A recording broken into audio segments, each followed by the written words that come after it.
Bismillahirrahmanirrahim. Assalamualaikum warahmatullahi wabarakatuh. Alhamdulillah wassalatu wassalamu ala asyrafil anbiya wal mursalin wa ala alihi wa sahbihi ajma'in. Alhamdulillah, adik-adik yang dikasihi sekalian, syukur kepada Allah Ta'ala kita kembali bertemu seramanya bersama Ustaz Rohisham Abidin dalam channel Ustaz Rohisham Abidin. Alright, Bapak semua sihat? InsyaAllah sihat sentiasa. Okey, hari ini kita bersama dengan pelajar-pelajar tingkatan 3 yang mana kita akan teruskan perjuangan dalam study online Pendidikan Islam ini bagi pelajaran ini, pelajaran seterusnya. Pelajaran 13, beriman kepada hari akhirat. Tajuk ini agak panjang sikit. Jadi kalau boleh insya-Allah kita cuba ringkaskan dan cuba kita berikan yang terbaik lah untuk adik-adik abang kakak-kakak tingkatan 3 kita. Okey, dah sedia? Jom kita mulakan terus dengan yang pertama. Seperti biasa, duduk kita dalam keadaan tertib dan tenang, dalam keadaan yang sesuai untuk kita nak belajar.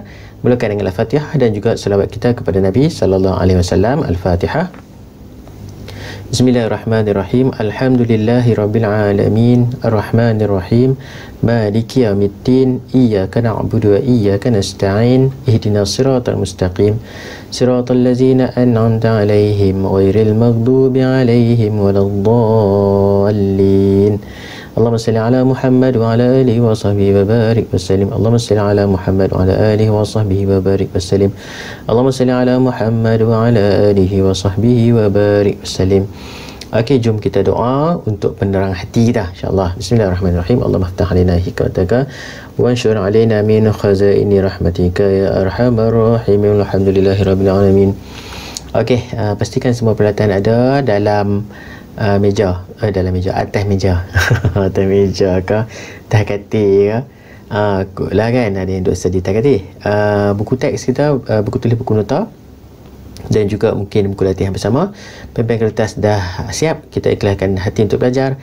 Fokus untuk belajar pada hari ini bidang akidah, muka surat 99 hingga 108. Panjang sikit. Jadi tapi Ustaz cuba ringkaskan. Cuma info tambahan tu adik-adik boleh cari dalam carian adik-adik lah. Itu lebih terbaik lah. Okey, pelajaran 13, beriman kepada hari akhirat tingkatan 3. Jom kita mulakan dengan yang pertama, maksud beriman kepada hari akhirat. Apakah maksud hari akhirat? Maksud beriman dengan hari akhirat iaitulah apa dia? Yakin. Maksud beriman ni ialah apa dia? Yang pertama dia punya point dia itulah yakin. Beriman tu maknanya yakin.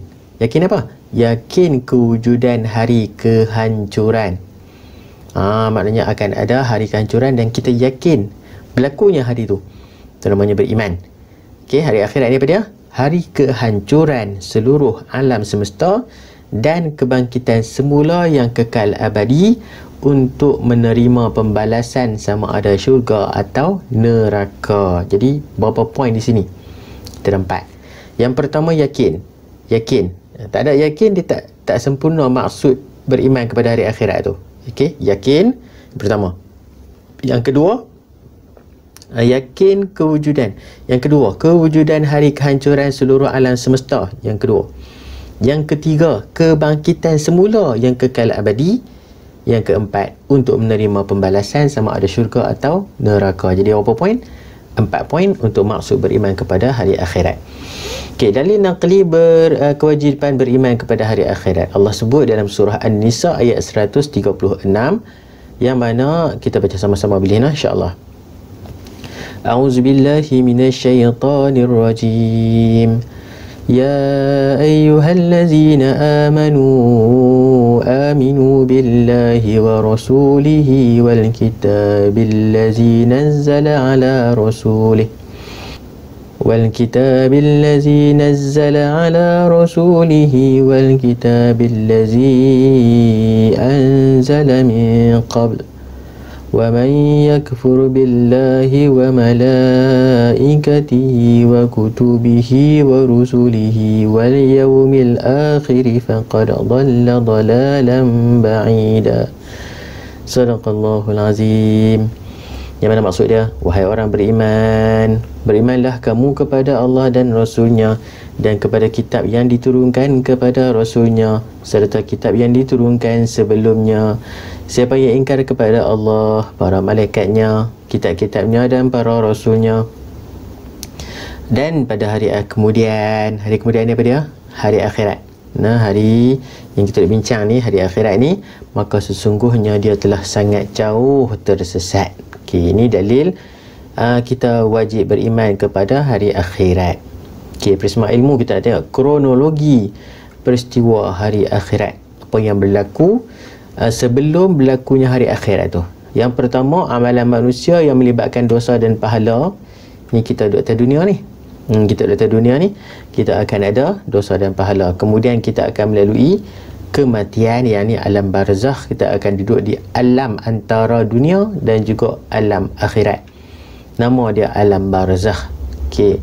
Yang ketiga, siapa yang hidup waktu akhir zaman nanti ataupun akhir hayat dunia nanti akan melalui saat ini, iaitulah tiupan sangkakala.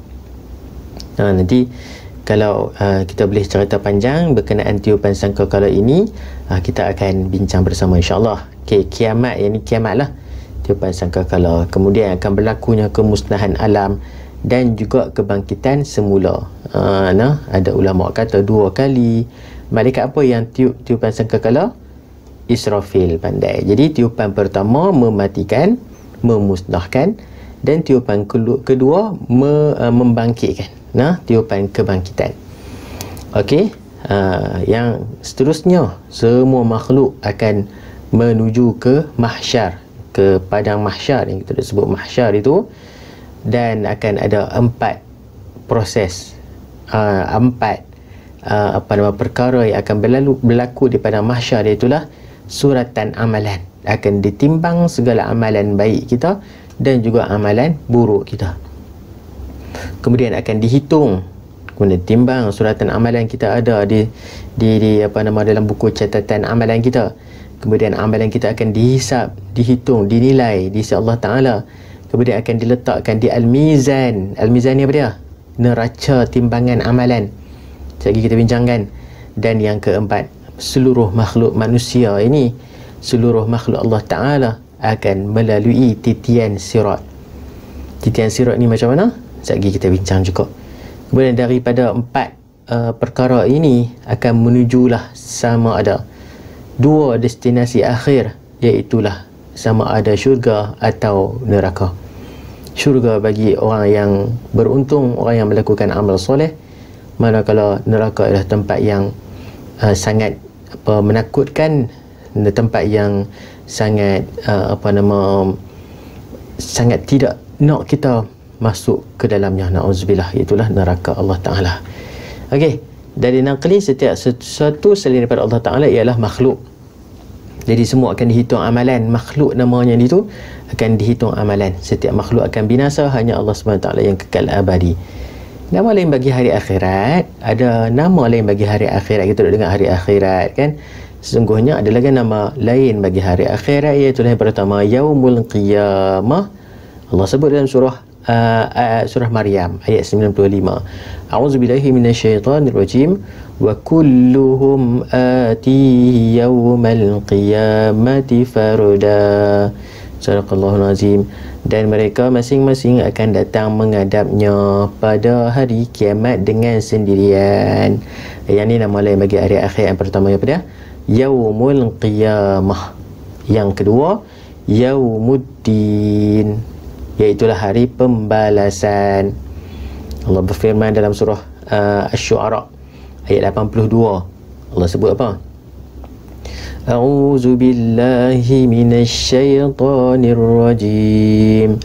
Walladzi atma'u an yaghfira li khati'ati yaumaddin. Sadaqallahul azim. Dan dialah tu siapa? Allah Ta'ala yang aku harapkan, aku siapa, kita semua harap supaya mengampunkan dosaku pada hari pembalasan Yaumuddin yang Allah sebut tu, iaitulah hari kiamat. Yang pertama tadi apa? Yaumul Qiyamah. Yang kedua Yaumuddin. Seterusnya Yaumul Hisab, iaitulah hari perhitungan. Allah berfirman dalam ayat 26 surah Sad, A'udzubillahi minasyaitonirrajim. Innal ladzina yadhilluna an sabilillahi lahum azabun syadidun bima nasu yaumal hisab. Sadaqallahul azim. Yang mana ada ayat sebelumnya, sehinggalah kita baca ini.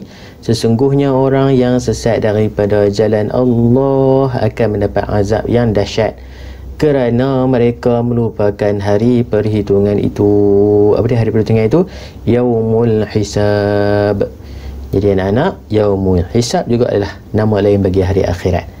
Nama lain bagi hari akhirat yang perlu kita tahu iaitulah Yaumul Ba'thi, iaitu hari kebangkitan. Surah Ar-Rum ayat 56. Kemudian Yaumul Khuruj, hari keluar. Surah Khaf ayat 42. Yaumul Fasli, hari keputusan. Surah As-Saffat ayat 21. Yaumul Jam'i, hari perhimpunan. Surah Asy-Syura ayat 7. Yaumul Khulud, hari berkekalan. Surah Qaf ayat 34. Surah Yaumul Wa'id, hari ancaman. Surah Qaf ayat 20. Dan Yaumul Hasrah, hari penyesalan. Surah Maryam ayat 39. Jadi ini antara nama-nama lain bagi hari akhirat. Okay, kita teruskan dengan yang keempat, iaitulah perkara yang berkaitan dengan hari akhirat. Itulah yang pertama, dosa, pahala dan dosa. Kita nak cerita tentang pahala dan dosa. Apa dia yang berkaitnya? Itulah, kita tengok dulu pahala. Pahala ialah ganjaran yang dijanjikan oleh Allah Subhanahu Wa Taala kepada orang yang mematuhi perintahnya dan meninggalkan larangannya. Itulah maksudnya pahala, ganjaran yang Allah janji kepada orang yang ikut perintah Allah dan tinggalkan larangannya. Nama dia dapat apa? Pahala. Allah SWT berfirman dalam surah Ali Imran ayat 148. A'udzubillahi minasyaitonirrajim. Fa'atahumullahu thawabad dunya wa husna thawabil akhirah.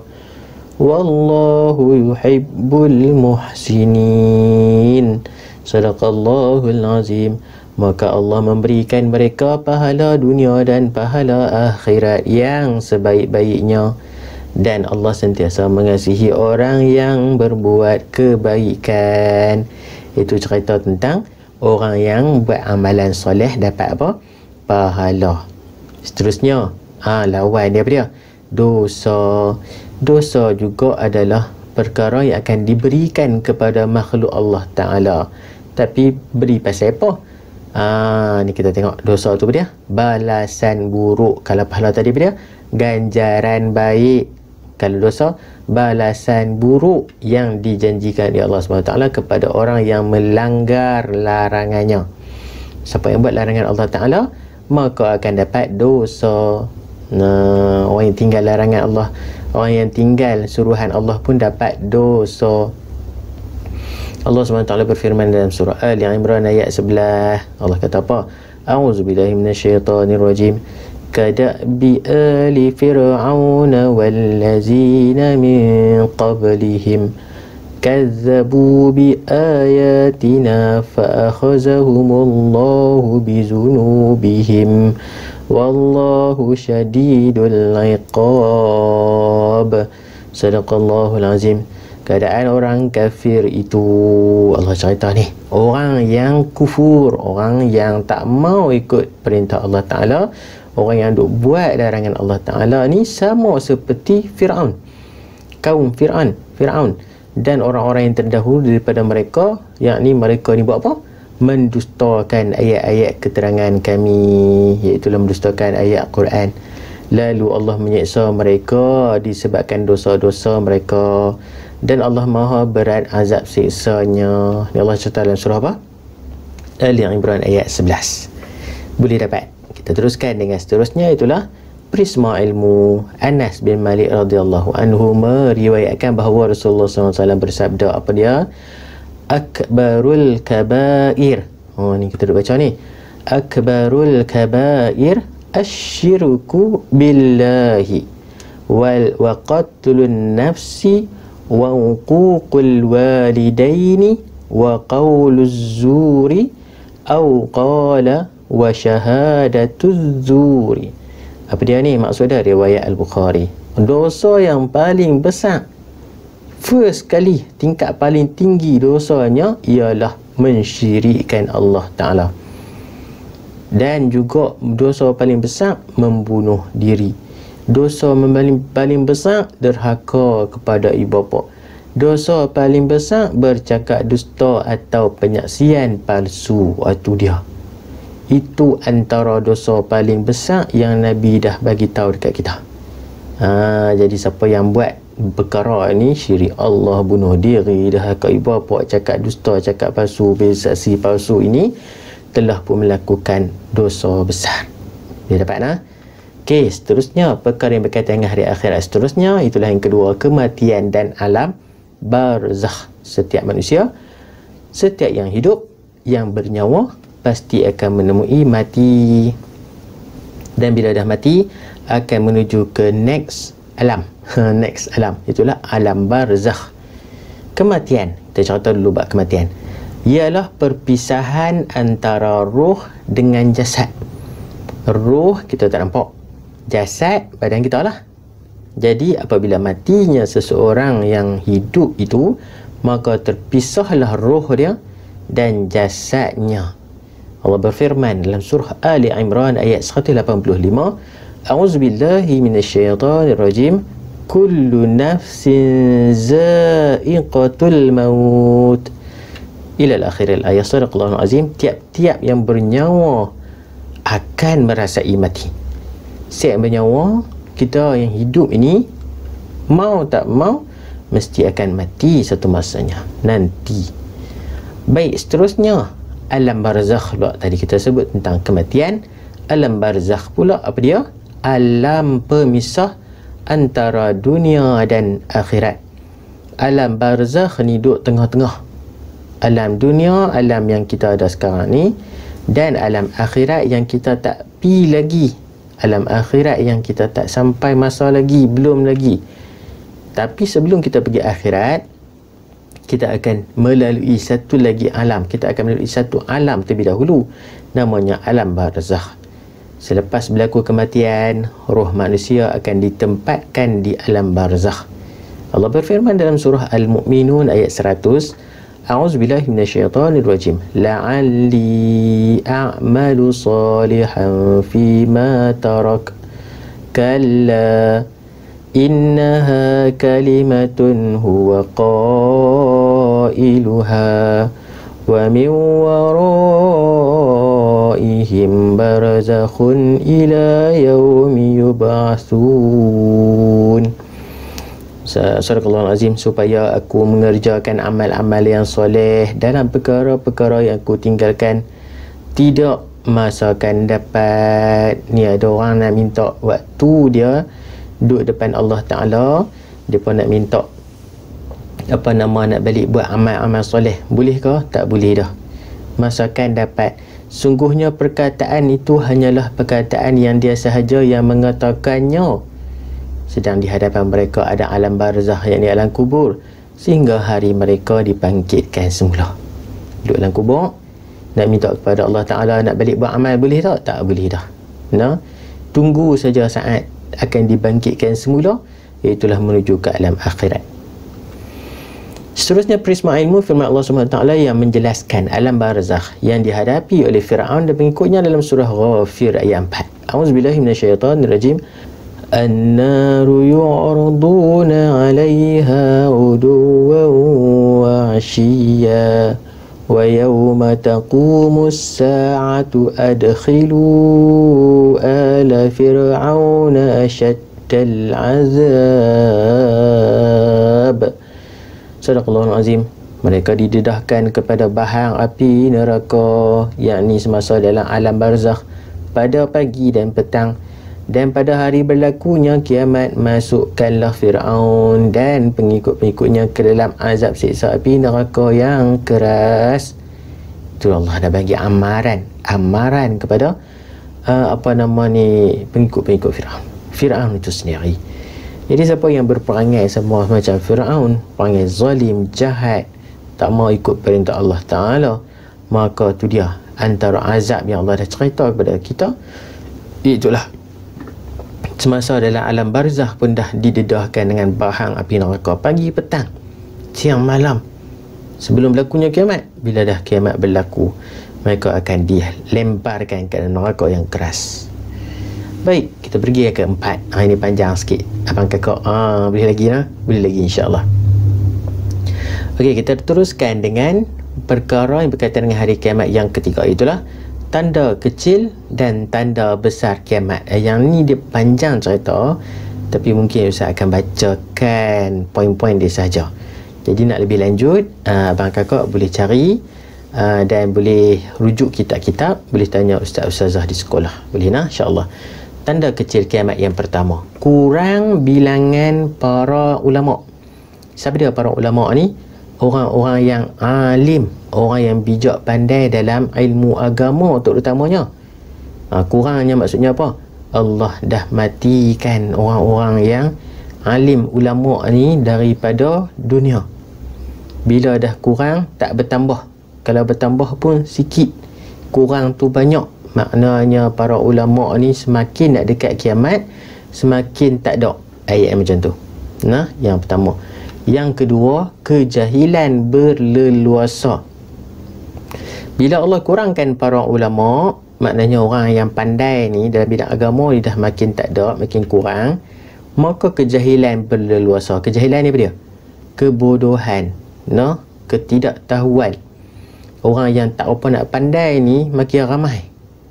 Kadang kalau dia hanya pandai bab keduniaan, tapi bab akhirat dia jahil, dia tak reti apa pun. Ada tak sekarang? Ada. Kita dah nampak tak? Nampak kejahilan berleluasa. Ya, kita ni tanda kecil kiamat dah ni. Duk berlaku dah, duk nampak dah. Yang ketiga, tersebar perzinaan dan arak. Perzinaan ni benda perhubungan lelaki perempuan yang tanpa ikatan yang sah ni dah, orang kata apa, dinormalisasikan. Benda biasa dah. Ada tak sekarang? Jadi dah orang kata benda ni jadi biasa dah. Na'udzubillah. Tanda kecil kiamat tu. Tersebar perzinaan dan arak dijual di merata-rata, sampai satu masa orang minum arak tepi jalan pun tak ada rasa apa dah. Orang minum arak apa rasa macam tak ada dosa apa pun. Allah, tu tanda kecil kiamat. Jadi dah kau? Jadi dah, nampak dah waktu lah ni. Yang keempat, yang ni memang kita nampak, banyak dibina bangunan pencakar langit. Apa dia bangunan pencakar langit tu? Bangunan tinggi, menara, tower. Menara tower sama lah kan. Bangunan-bangunan yang orang kata apa, melepasi awan. Tu dia. Makin banyak tak? Banyak. Siap berlumba-lumba lagi orang nak membina menara tinggi. Padahal tu Nabi dah sebut antara tanda kecil kiamat yang telah pun berlaku sekarang, abang kakak. Yang kelima, amanah dikhianati. Amanah ni berkait dengan siapa? Para pemimpin. Orang-orang yang diberikan amanah kerja tugas kepadanya, maka dia ambil kesempatan, dia tak melaksanakan amanah dia dengan baik, maka dia khianati amanah tu. Dia guna untuk kegunaan peribadi, kepentingan diri sendiri. Jadi dah? Yes, jadi dah. Yang keenam, banyak berlaku peperangan. Ini pun kita nampak dah dalam berita, TV, media sosial, surat khabar. Semua boleh kata setiap hari ada saja berita tentang peperangan. Macam sekarang kita ada dengar Israel dan Gaza. Itu antaranya. Sebenarnya banyak lagi berlaku peperangan. Tanda akhir zaman, tanda-tanda kecil kiamat. Yang ketujuh, negara Arab dipenuhi sungai dan taman menghijau. Kenapa negara Arab? Kenapa tak negara lain? Kerana negara Arab ini asalnya ialah tanah tandus, tanah padang pasir, tak ada tumbuhan yang orang kata menghijau. Tak ada, kosong aja.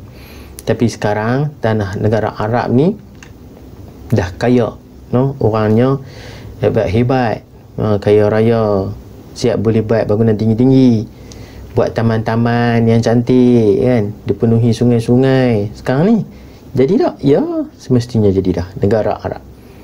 Tanda kecil kiamat. Dan yang ke-8, orang jahil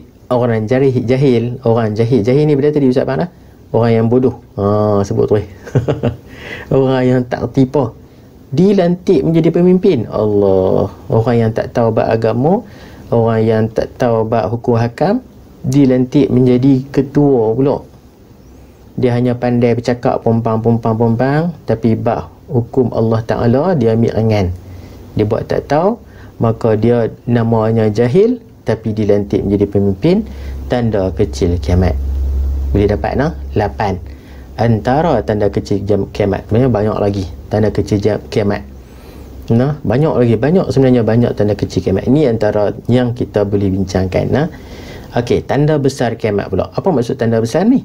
Maksudnya bila dah berlaku tanda-tanda ini, maka ketahuilah bahawa kiamat memang akan berlaku dalam masa tak lama lagi selepas itu.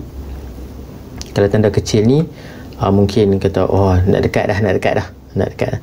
Tapi tanda besar ni memang dah dekat sangat dah. Apa dia antaranya? Yang pertama, muncul Imam Al-Mahdi yang bernama Muhammad bin Abdullah daripada keturunan Rasulullah SAW memimpin umat Islam. Muncul ni maknanya lahir dah, maknanya dia hidup dah, kemudian dibai'ah, diumumkan, diisytiharkan bahawa ada seorang lelaki nama Muhammad bin Abdullah, nama sebiji macam Nabi Muhammad sallallahu alaihi wasallam, tapi dia berketurunan Nabi. Maka apa ciri-ciri yang ada padanya? Para alim ulama telah pun menggariskan banyak ciri yang ada pada Muhammad bin Abdullah di akhir zaman. Maka dia diisytiharkan sebagai Al-Mahdi, akan memimpin umat Islam untuk melawan para kufar, orang-orang yang menentang Islam pada waktu tersebut. Kemudian keluarlah Dajjal yang kita duk dengar namanya, yang akan mengaku dirinya Tuhan dan menyesatkan manusia. Ni panjang cerita ni. Kalau adik-adik, abang-abang, kakak-kakak boleh baca, boleh cari, sangat menarik kisah tentang waktu keluarnya Dajjal ini, di mana, waktu mana, apa yang ikut belakang dia, apa yang Dajjal ni buat bila dia ada atas bumi, berapa hari duduk atas bumi ni, cari. Ustaz Taman cerita di sini panjang segi. Yang ketiga, turunnya Nabi Isa alaihi salam yang akan membunuh Dajjal. Tadi Dajjal duk pusing satu dunia, maka Nabi Isa turun, Nabi Isa akan bunuh Dajjal. Bila dah bunuh Dajjal, Nabi Isa akan mematahkan salib dan membunuh khinzir serta menghapuskan jizyah. Jizyah tu apa? Cukai. Menghapuskan jizyah, bunuh khinzir, patah salib. Pasal apa? Cari sebabnya. ChatGPT ada. Kalau nak mudah kan, cari kitab-kitab, tanya ustaz-ustazah, apa yang Nabi Isa buat? Nabi Isa akan memerintah dunia dengan amannya.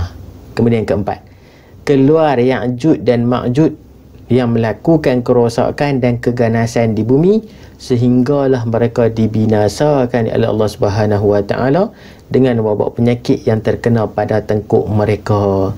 Ini juga kisah yang sangat-sangat menarik. Kalau nak baca buku, ada banyak buku yang cerita tentang Ya'juj dan Ma'juj ini. Tengok dalam YouTube pun ada, tengok dalam TikTok pun ada orang cerita tentang Ya'juj dan Ma'juj. Tanda besar kiamat, bila keluarnya Ya'juj dan Ma'juj, tak lama lagi akan berlaku kiamat. Cerita macam mana? Cari sendiri. Yang keempat. Yang kelima, matahari terbit daripada sebelah barat dan pintu taubat ditutup. Sekarang matahari keluar kot mana? Matahari keluar kot timur, turun kot barat. Faham? Keluar ke timur, turun kot barat. Bila akhir zaman ataupun tanda nak jadinya kiamat, matahari tiba-tiba keluar waktu subuh tu, keluar kot belah barat. Tak pernah sekali tu je. kiamat matahari keluar belah barat, maka berlakulah kiamat. Maka waktu tu juga orang-orang yang tahu kata keluarnya matahari belah barat ni maka akan berlaku kiamat, dia akan minta taubat kepada Allah Ta'ala, ya Allah ampunkan dosaku. Waktu tu pintu taubat dah pun ditutup, tak ada lagi taubat selepas daripada matahari naik belah barat. Yang keenam, keluarnya makhluk nama dia Dabbatul Ard, binatang yang melatak pada waktu duha. Macam mana keadaan tu? Waktu mana dia keluar, macam apa yang berlaku selepas itu, cari study, cuba cari dan bertanya, insya-Allah cerita pasal Dabbatul Ard, tanda besar kiamat.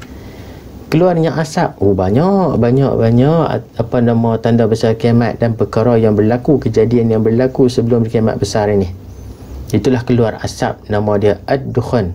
Ad-Dukhan yang meliputi meliputi manusia seluruhnya. Cerita pasal Ad-Dukhan pun ada kisahnya dalam Al-Quran. Surah Ad-Dukhan Allah cerita. Kemudian yang ke-8, berlaku gempa bumi di timur, di barat, di semenanjung tanah Arab ni semuanya akan berlaku, dan antaranya tanda besar kiamat yang lain iaitu keluar api dari negeri Yaman dan menghalau seluruh manusia ke tempat perhimpunan di Syam. Itu nama dia Padang Mahsyar. Wallahu a'lam. Kita duk tanya macam mana keadaan, kita tak boleh nak bayang macam mana keadaan, betapa dahsyatnya, betapa gerunnya berlakunya kiamat ini. Keadaan yang kita dah belajar, kita dah dengar ini pun menggetarkan hati kita. Ini kan pula kalau kita diberikan kesempatan oleh Allah Ta'ala untuk merasainya sendiri. Perkara yang berkaitan dengan hari akhirat, kemusnahan alam dan kebangkitan semula. Kemusnahan alam ni apa dia? Kemusnahan seluruh ciptaan Allah Ta'ala yang terdiri daripada langit dan bumi, termasuklah semua makhluk yang menghuninya, semua sekali. Apa yang ada di langit, apa yang ada di bumi, walaupun kecil, besar dan apa jua, semuanya akan musnah. Kemusnahan ini berlaku selepas tiupan sangkakala pertama yang ditiup oleh malaikat Israfil. Bukan Israel lah, Israfil alaihi salam. Kebangkitan semula, kebangkitan semula makhluk yang telah mati apabila ditiup sangkakala kedua oleh malaikat Israfil alaihi salam. Allah SWT dalam surah Az-Zumar telah pun berfirman ayat 68. A'udzubillahi minasyaitonir rajim. Wa nufikha fis suri fasa'iqa man fis samawati wa man fil ardi illa man yasha Allah. Thumma nufikha fihi ukhra fa iza hum qiyamun yanzurun. Sadaqallahul azim. Dan ditiupkan sangkakala, maka pada waktu itu matilah seluruh makhluk yang ada di langit dan yang ada di bumi, kecuali sesiapa yang dikehendaki Allah. Kemudian ditiup sangkakala lagi, maka dengan serta merta mereka bangun berdiri menunggu. Itulah peristiwa yang akan berlaku apabila kiamat menjelma. Peristiwa ilmu, Allah berfirman dalam surah Al-Anbiya ayat 104. Allah cerita yang mana maksud daripada ayatnya. A'udzubillahi minasyaitonir rajim. Yawma natwis samaa ka tayyis sijilli lil kutub kama bada'na awwala khalqin nu'idu wa'dan 'alaina inna kunna fa'ilin. Sadaqallahul azim. Yang mana maksud dia? Ingatlah hari kami menggulung langit seperti menggulung lembaran surat catatan. Sebagaimana kami mulakan wujudnya satu kejadian, kami ulang wujudnya lagi. Sebagai satu janji yang ditanggung oleh kami, sesungguhnya kami tetap melaksanakannya. Kami itu siapa? Allah Ta'ala. Allah berjanji dalam menyatakan Allah akan menggulung langit sebagaimana gunung ketah, dan Allah akan wujudkan balik sesuatu macam mana Allah telah wujudkannya dulu ni. Allah telah berjanji dan Allah tetap akan melaksanakannya. Okey, perkara yang berkaitan dengan hari akhirat yang kelima, perhimpunan di mahsyar. Mahsyar ni apa dia? Tempat perhimpunan semua makhluk yang dihidupkan semula dan dibangkitkan daripada kubur mereka. Padang mahsyar yang kita sebut padang tu kan, tempat yang luas. tempat perhimpunan semua makhluk yang dihidupkan semula dibangkitkan daripada kubur mereka. Itu tempatnya. Allah berfirman dalam surah Qaf ayat 44, A'udzubillahi minasyaitonirrajim. Yauma tashaqqaqul ardu anhum sira'a zalika hasyurun alaina yasir. Sadaqallahul azim. Pada hari bumi terbelah untuk mereka segera keluar, perbuatan menghimpunkan mereka di padang mahsyar itu mudah bagi kami melaksanakannya. Hisab pula. Hisab ni apa dia? Perhitungan amalan. Ialah perbicaraan terhadap amalan manusia setelah menerima buku catatan amalan, sama ada dari sebelah kanan atau sebelah kiri, mengikut amalan masing-masing. Amalan kita akan diberikan buku yang mana setiap amalan kita akan yang telah dicatat sepanjang kehidupan kita di dunia ini, Allah akan berikan kepada kita di hari akhirat, di padang mahsyar nanti. Kita akan dapat belah kanan ataupun belah kiri. Siapa yang dapat belah kanan, untunglah dia. Siapa yang dapat belah kiri, malanglah dia. Na'udzubillah. Allah berfirman surah Al-Ghasyiyah ayat 26, 25, 26. A'udzubillahi minasyaitonirrajim. Inna ilayna iyabahum thumma inna alayna hisabahum. Sungguhnya pada kamilah kembalinya mereka, setelah itu sungguhnya tanggungan kamilah soal menghitung amalan mereka. Maka hitunglah amalan kita akan dihitung di hadapan Allah Ta'ala nanti. Allah SWT menjelaskan keadaan orang yang diberi suratan amalan di padang mahsyar. Allah berfirman dalam surah Insyiqaq ayat 84. Kemudian siapa yang diberi suratan amalannya dengan tangan kanan, maka dia akan dihisab dengan cara yang mudah dan ringan, dan dia akan pergi kepada keluarganya yang beriman dengan penuh sukacita. Dan siapa yang beri suratan amalannya dengan tangan kiri dari sebelah belakangnya, maka dia akan meraung menyebut-nyebut kebinasaannya. Na'udzubillah. Tengok abang kakak dapat tangan kanan, bergembiralah kita. Dapat tangan kiri, na'udzubillah, maka orang itu akan menyebut-nyebut kebinasaannya. Rugi malang, celaka, dia akan sebut na'udzubillah. Okey, Rasulullah SAW menjelaskan perhimpunan di mahsyar ini dalam hadis yang diriwayatkan oleh Sahl bin Sa'ad. Nabi kata apa? Yuhsyarun nasu yawmal qiyamah ala aradin bayda afra'a ka qursati naqiyah. Yang mana riwayat Bukhari, maksudnya manusia akan himpunkan pada hari kiamat di kawasan yang amat putih seperti sekeping roti yang putih bersih. Itu antara ataupun gambaran yang Nabi sebutkan kepada kita. Itulah padang mahsyar yang mana dihamparkan seperti sekeping roti yang putih bersih. Okey, perkara seterusnya itulah mizan. Ni sebenarnya soalan ni. Mizan tu apa dia? Penimbang amalan yang disediakan oleh Allah SWT untuk menimbang amalan baik dan buruk manusia.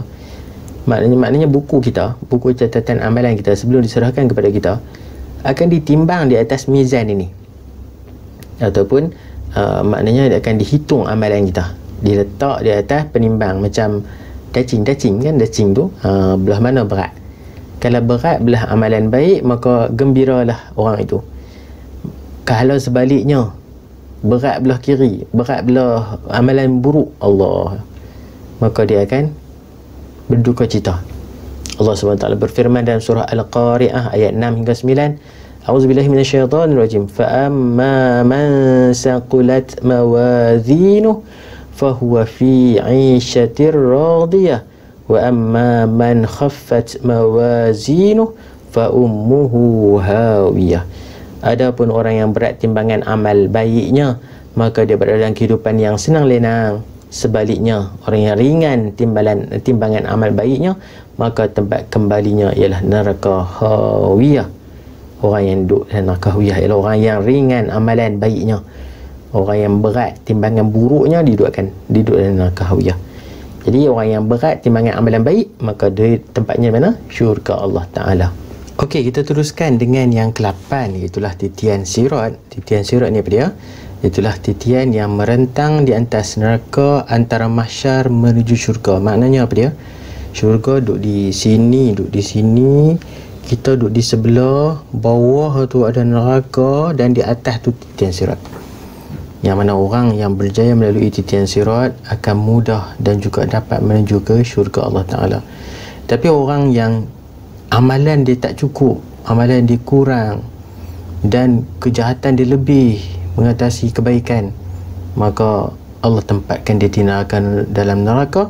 Maka bila dia sedang berjalan menuju ke sebelah sana, bila jalan, maka dia akan jatuh dan akan dimasukkan dalam neraka Allah Ta'ala. Abu Hurairah radhiyallahu anhu meriwayatkan bahawa Rasulullah SAW bersabda, wa yudrabus siratu baina zahrai jahannam fa akunu ana wa ummati awwala man yujizuha.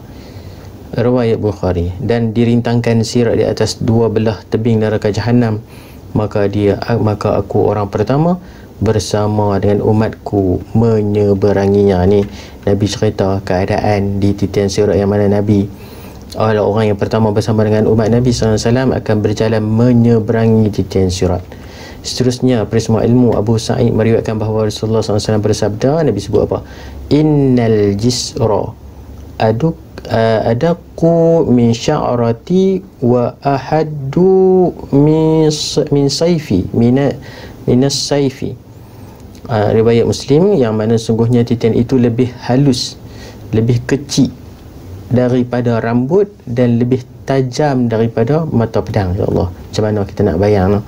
Titian sirat ni lebih halus daripada rambut, kecil nipis, dan tajam itu lebih tajam daripada mata pedang. Dan yang keempat, iaitulah perkara yang berkaitan dengan hari akhirat, ialah yang ke-9, syurga dan neraka. Inilah yang destinasi akhir bagi makhluk Allah Ta'ala, sama ada menuju syurga ataupun neraka. Syurga tu apa dia?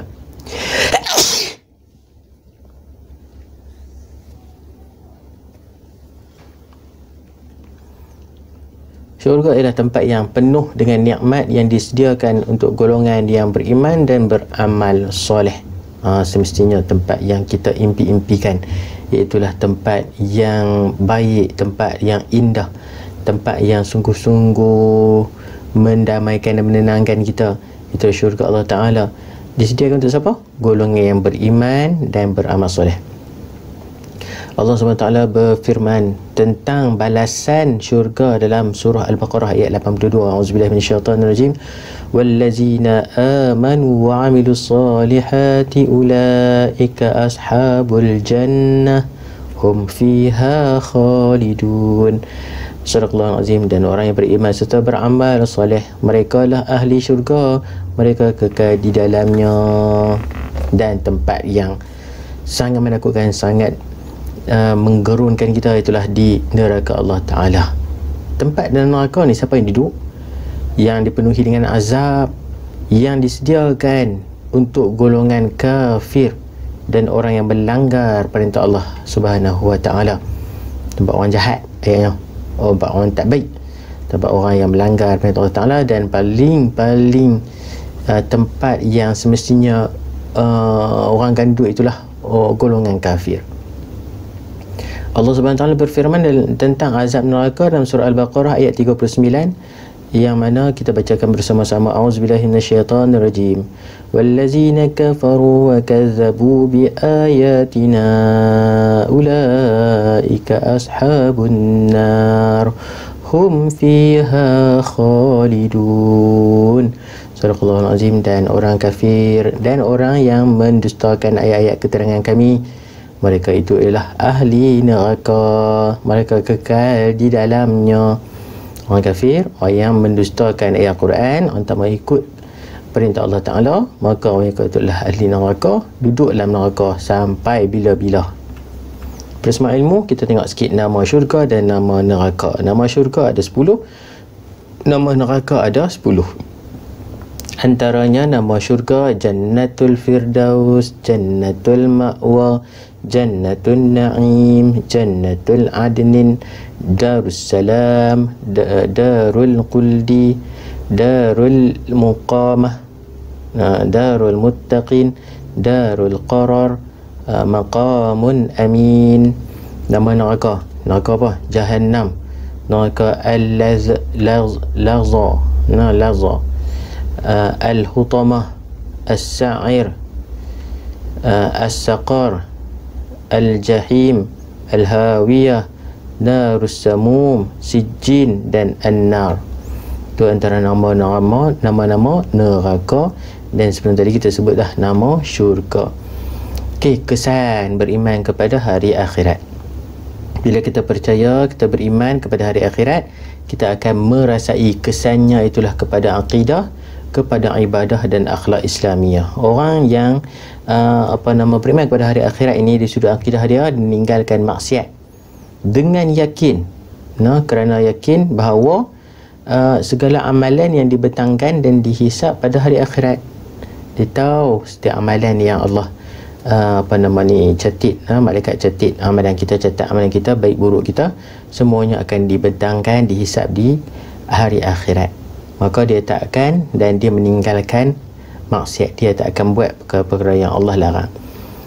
Akan segera bertaubat setelah melakukan maksiat supaya dapat mengelakkan diri daripada api neraka Allah. Itu antara kesan beriman dari sudut akidah. Dari sudut ibadah pula, sentiasa memperbanyakkan amalan soleh kerana yakin bahawa Allah SWT akan menghitung amalan manusia.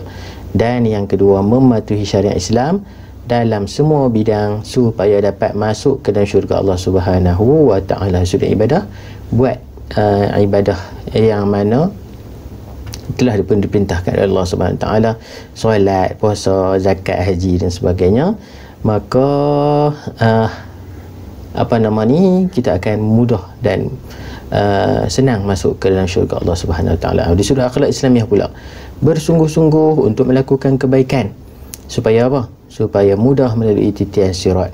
Sungguh-sungguh buat, bukan buat lekeh-lekeh, cikai-cikai, cincai-cincai. Bersifat amanah pula dalam sesuatu pekerjaan. Sebab apa? Sebab yakin setiap amalan yang akan ditimbang oleh Allah SWT, dan sanggup berkorban masa, harta dan jiwa supaya dapat menerima suratan amalan dengan tangan kanan. Tadi tersebut dah, dapat tangan kanan maka orang tu beruntung. Na'udzubillah, dapat tangan kiri maka orang tu celaka, rugi dan malang. Terima kasih. Pelajaran 13, beriman kepada hari akhirat, tingkatan 3. Alhamdulillah, selesai untuk pembelajaran kita pada kali ini. Untuk adik-adik, abang-abang, kakak-kakak tingkatan 3 kita panjang sikit perkongsian kita pada kali ini.